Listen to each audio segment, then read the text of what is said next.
नमस्कार मित्रांनो, इसवी सन 1600 शतकाच्या काळात म्हणजेच छत्रपती शिवाजी महाराज यांच्या जन्मापूर्वी महाराष्ट्रावर 5 परकीय सत्ता राज्य करत होत्या। या सत्ता म्हणजेच अहमदनगरचा निजामशहा, विजापूरचा आदिलशहा, गोवळकोंड्याचा कुतुबशहा, बिदरचा बिदरशहा आणि एलेचपूरचा इमादशहा।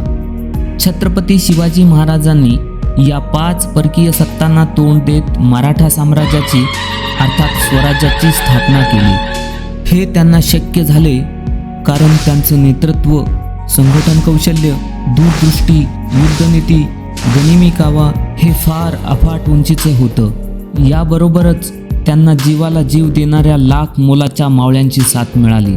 स्वराज्याचे संरक्षण करण्यासाठी त्यांनी गड व किल्ल्यांची निर्मिती केली, तर काही किल्ले जिंकून स्वराज्यास जोडण्यात आले।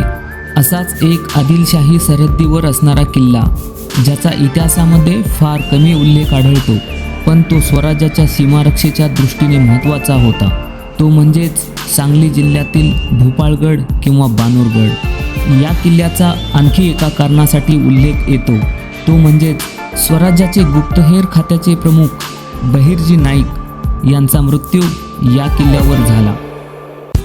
मित्रांनो, आजच्या या व्हिडिओमध्ये आपण याच भूपाळगडाचा इतिहास काय होता, भूपाळगडावरील युद्ध कसे लढले गेले आणि या गडाला विशेष महत्त्व मिळवून देणाऱ्या इतिहासातील महान व्यक्ती स्वराज्याचे गुप्तहेर खात्याचे प्रमुख बहिर्जी नाईक यांचा मृत्यू कसा झाला व त्यांची या किल्ल्यावरील समाधी या सर्वांबद्दल जाणून घेण्याचा प्रयत्न करूया।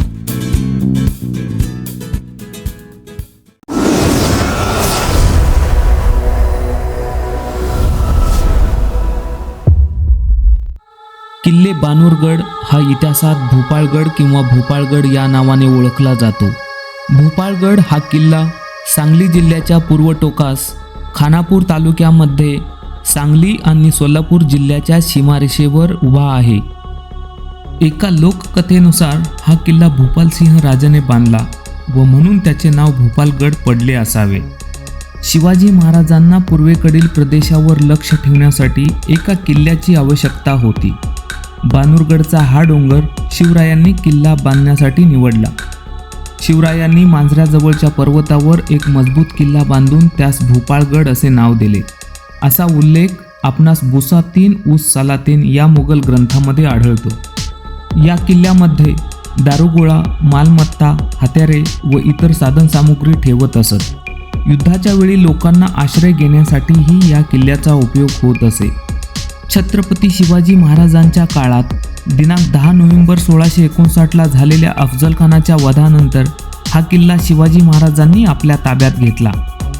याचबरोबर तिकडे पुण्याजवळ 14 ऑगस्ट 1660मध्ये शाहिस्तेखानाने चाकणचा भुईकोट किल्ला, जो की संग्राम दुर्ग या नावाने ओळखला जातो, या किल्ल्याचा ताबा 55 दिवसांच्या कठीण संघर्षानंतर मिळवला। या युद्धात मराठ्यांचे फक्त 800 सैनिक शाहिस्तेखानाच्या 20,000 सैनिकाबरोबर लढत होते।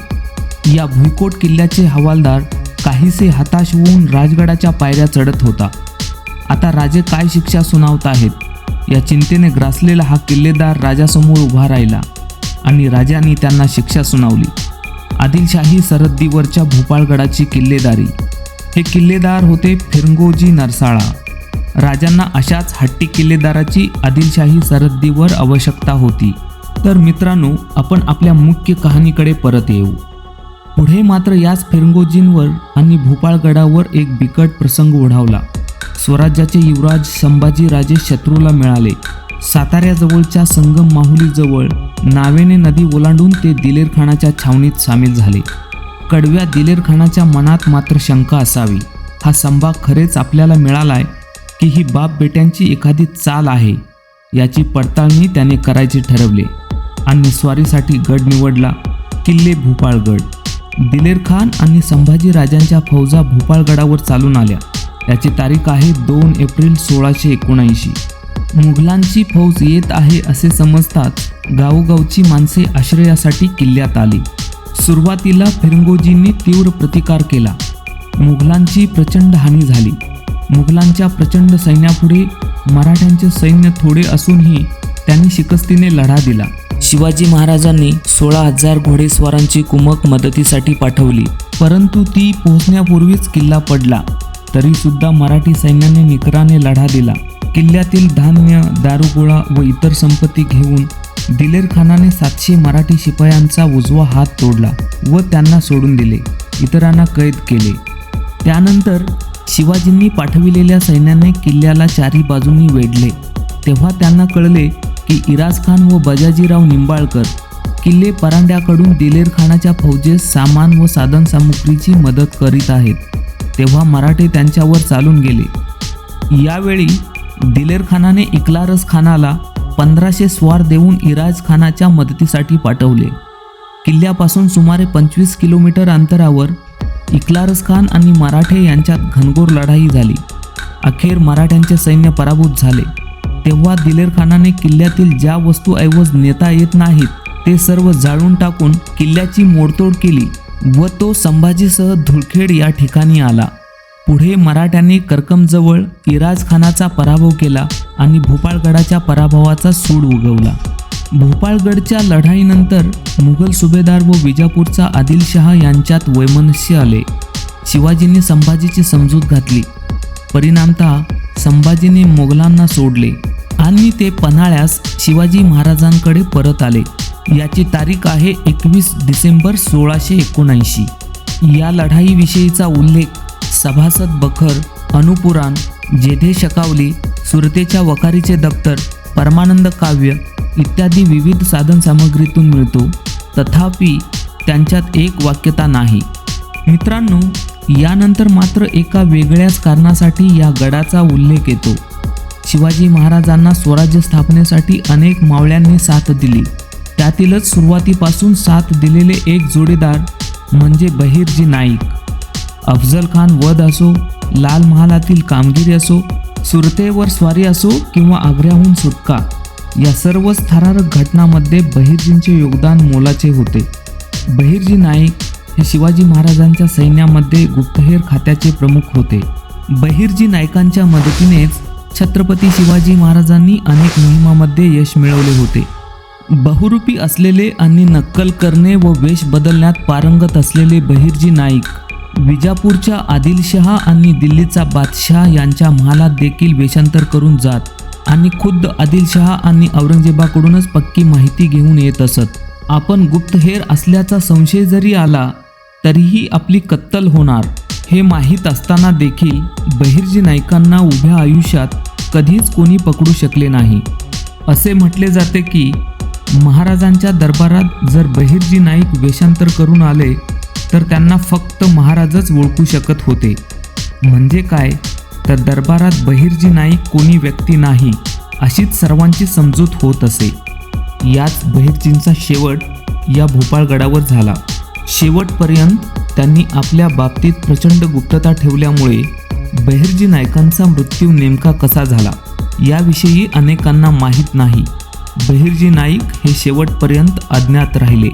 पण ते अज्ञात राहिले म्हणून यशस्वी झाले की यशस्वी होते म्हणून अज्ञात राहू शकले याचे उत्तर ना इतिहासकारांपाशी आहे ना इतिहासापाशी.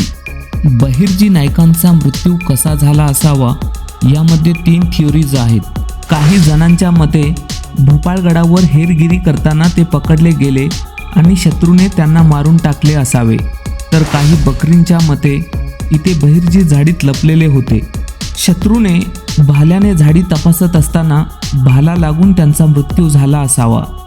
तर तिसरी थिअरी सांगते की लढाईत जखमी झालेले बहिर्जी नाईक सांगली जिल्ह्यातील भोपाळगडावर आले. जखमी अवस्थेतच ते काही काळ भोपाळगडावर राहिले व येथेच त्यांनी अखेरचा श्वास घेत सन 1686 मध्ये भोपाळगडावरील महादेवाच्या चरणी आपले प्राण सोडले. मित्रांनो, इतिहास काहीही असला तरी बहिर्जी नाईकांच्या अस्थी व त्यांची समाधी या भोपाळगडावर आहे. जोपर्यंत बहिर्जी नाईक जिवंत होते तोपर्यंत छत्रपती शिवाजी महाराज आणि संभाजी महाराज यांच्यासोबत कधीही दगाफटका झाला नाही. एक मात्र नक्की, जर बहिर्जी नाईक जिवंत असते तर छत्रपती संभाजी महाराज कधीच मुघलांच्या हाती लागले नसते. भोपाळगड हा किल्ला आकाराने व विस्ताराने प्रचंड क्षेत्रफळाचा आहे. हा किल्ला 400 एकरपेक्षा जास्त क्षेत्रावर पसरलेला असून मध्यभागी एका टेकडीवर दगडी भिंत व बालेकिल्ला आहे. किल्ल्यात मोठ्या प्रमाणात शेती झाल्याने किल्ल्याचे अवशेष नष्ट झाले आहेत. समाधीसमोरील टेकडीवरून खाली उतरल्यावर दरीच्या काठावर किल्ल्याचे मोडकळीस आलेले दगडी तटबंदी व बुरुज दिसतात.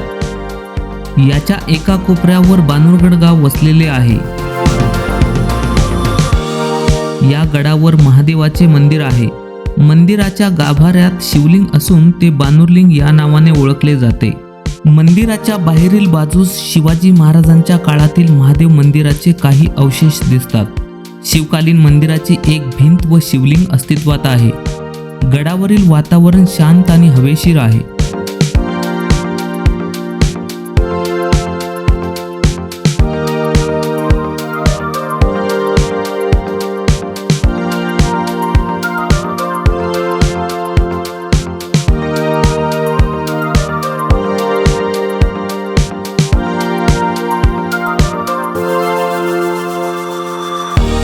मंदिरातून बाहेर पडल्यावर उजव्या हातास बहिर्जी नाईक यांची दगडी चौथऱ्यावर वृंदावन समाधी दिसते.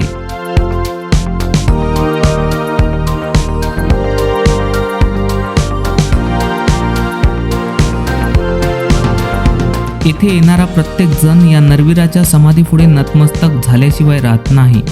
भोपाळगड हा किल्ला आकाराने व विस्ताराने प्रचंड असला तरी एक तलाव, महादेव मंदिर, बहिर्जी नाईक समाधी व जुजबी तटबंदी असे मोजकेच अवशेष शिल्लक आहेत. या व्हिडिओमध्ये पाठीमागे सांगितल्याप्रमाणे दिलेर खानाने ज्या वस्तूऐवज नेता येत नाहीत त्या सर्व जाळून टाकून किल्ल्याची मोडतोड व नासधूस केली.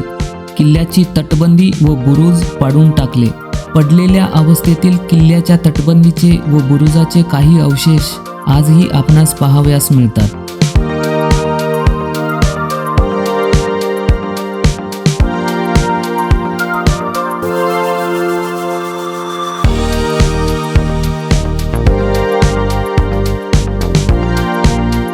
स्वराज्यासाठी जीवाची बाजी लावणाऱ्या या नरवीराच्या समाधीकडे शासनाने लक्ष द्यावे व समाधी स्थळाची डागडुजी करावी अशी मागणी केली जाते. हे एक विकसित इतिहासकालीन पर्यटन स्थळ झाल्यास येथे येणाऱ्या पर्यटकांमध्ये वाढ होईल व आपल्या पूर्वजांच्या पराक्रमाची व शौर्याची गाथा आपल्या मनावर बिंबत राहून ते एक आपल्या प्रोत्साहनाचे बळ असेल. हीच खरी या स्वराज्याच्या नरवीरासाठी आपण वाहिलेली एक आदरांजली ठरेल. व्हिडिओ आवडल्यास कृपया सबस्क्राईब आणि शेअर करण्यासाठी विसरू नका. धन्यवाद मित्रांनो.